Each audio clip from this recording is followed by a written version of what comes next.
ফিরে এলাম বিরতির পর। আপনারা দেখছেন ধর্মযুদ্ধ 2024। আমি একেবারে শেষ পর্যায়ে চলে এসেছি। আমি এই যে তৃণমূল কংগ্রেস বলছে যে কার্তিক মহারাজের বিরুদ্ধে সরকারি পদক্ষেপ হতে পারে, এই বিষয়ে কংগ্রেসের কি অবস্থান হওয়া উচিত? দেখুন, প্রথম কথা হচ্ছে গোমাংস নিয়ে কথা হচ্ছিল। আমি আজকে বলবো নরেন্দ্র মোদীর জামানায় আজকে ভারতবর্ষ গো রপ্তানিতে দ্বিতীয়। গোপ্রীতির কথা হচ্ছিল এক। দুই, এদের হিন্দু ধর্মীয় সংস্থাগুলোর ওপর এত বিশ্বাস। নরেন্দ্র মোদী, আমাদের দিলীপ ঘোষ কিছুদিন আগে এই শঙ্করাচার্যদের কংগ্রেসের শঙ্করাচার্য বলেছিলেন, তারপরেও নরেন্দ্র মোদী কিছু বলেনি। কাজেই এই দলটা যারা হিন্দু ধর্মের আড়ালে রাজনীতিটাই করতে চায়, ধর্মীয় আড়ালে রাজনীতিটাই করতে চায়, তাদের কাছ থেকে এই শিক্ষাটা নেওয়া ভালো।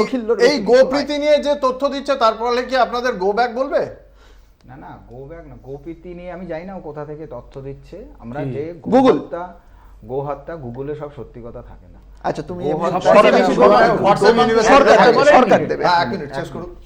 গোহত্যা, গরু যে একটা চাষের পক্ষে কত দরকার, এবং 1922 সালের বাজেটে সেন্ট্রাল গভর্নমেন্ট প্রত্যেক চাষিকে তার জমির 25% জৈব সার দিয়ে চাষ করতে বলেছে, যে ফসলটা এক্সপোর্ট হয় বাইরের দেশে তার আছে। তো সেই জায়গাটা গোটাকে যদি সম্পদ হিসাবে গরুটাকে যদি আমরা সম্পদ হিসাবে ধরি আমরা জৈব সারটাকে ব্যবহার করতে চাই, তাহলে তো আমাদের চাষিদের ইনকাম বাড়বে। তো সেই জায়গাটা কেন ফোকাস করছে না? আমরা কেন বলছি যে কেন গোহত্যা বন্ধ করতে হবে? আমরা জৈব সার, আমি একটা বিষয় একটু বুঝতে চাই, যেটা হচ্ছে কি আমরা দেখলাম মহারাষ্ট্রে ভাষণ দিচ্ছিলেন যোগী আদিত্যনাথ, উত্তরপ্রদেশের আপনাদের মুখ্যমন্ত্রী।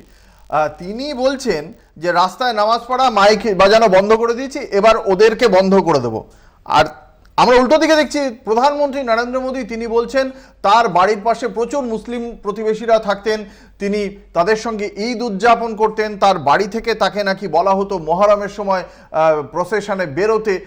আপনাদের দলীয় অবস্থানটা ঠিক আছে? মানে দুটোই সেম বলছেন আপনি?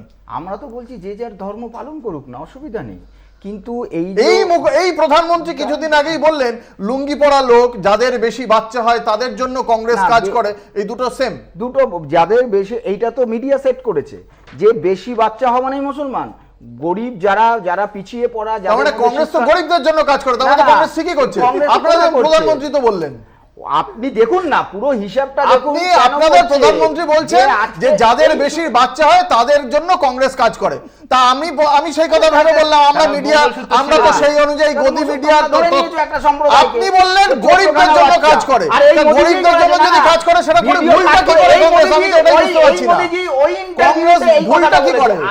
ওই মোদিজি ওই ইন্টারভিউতে আমি যে বেশ, আমি আসি একবার পল্লবের কাছে। দেখছেন এই যে গো রপ্তানি নিয়ে বললো, এই যে centre for monitoring Indian economy থেকে যেটা বেরিয়েছে, যেটা যদি আমি বলি, বা সাম্প্রতিক যুক্তরাষ্ট্রের কৃষি সংস্থা থেকে যেটা বেরিয়েছে, যে ভারতবর্ষ এখন 1 নম্বর গো মাংস রপ্তানিতে। উনি বললেন না কোথা থেকে পেয়েছেন, তো জানি না, উনি হয়তো অন্য জায়গা থেকে, ওই আর কি, ওরা তো সেই পুনে থেকেই সব পড়ে বেরোয়। তো যেখানে দাঁড়িয়ে এই যে বিজেপি সব থেকে যেটা ভারতবর্ষের পক্ষে ক্ষতিকারক, এই যে ধর্মীয় রাজনীতি হবে রাজনীতির জায়গায়, ধর্ম সেখানে কেন আসবে? এই যে যেখানে সনাতন কেন হতে পারে,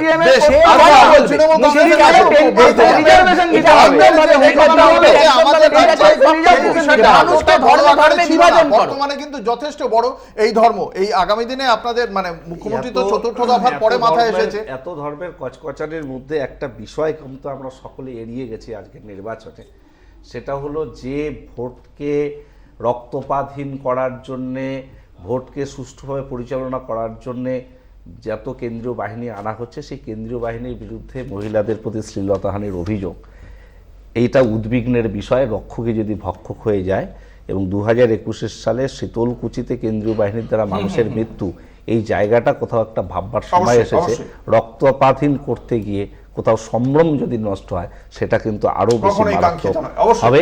এই বিষয়টা দেখা যাক কমিশন এই বিষয়ে পদক্ষেপ করবে। আমাদের সঙ্গে আজকের এই আলোচনায় ছিলেন মণিকাঞ্চন পাল, পার্থপ্রতিম রায়, অরিন্দম গোস্বামী, পল্লব মুখোপাধ্যায়। আপনাদের প্রত্যেককে আপনাদের মূল্যবান মতামতের জন্য অসংখ্য ধন্যবাদ। শেষ করছি আজকের ধর্মযুদ্ধ 2024। দেখতে থাকুন কলকাতা টিভি, রাত দিন 7 দিন।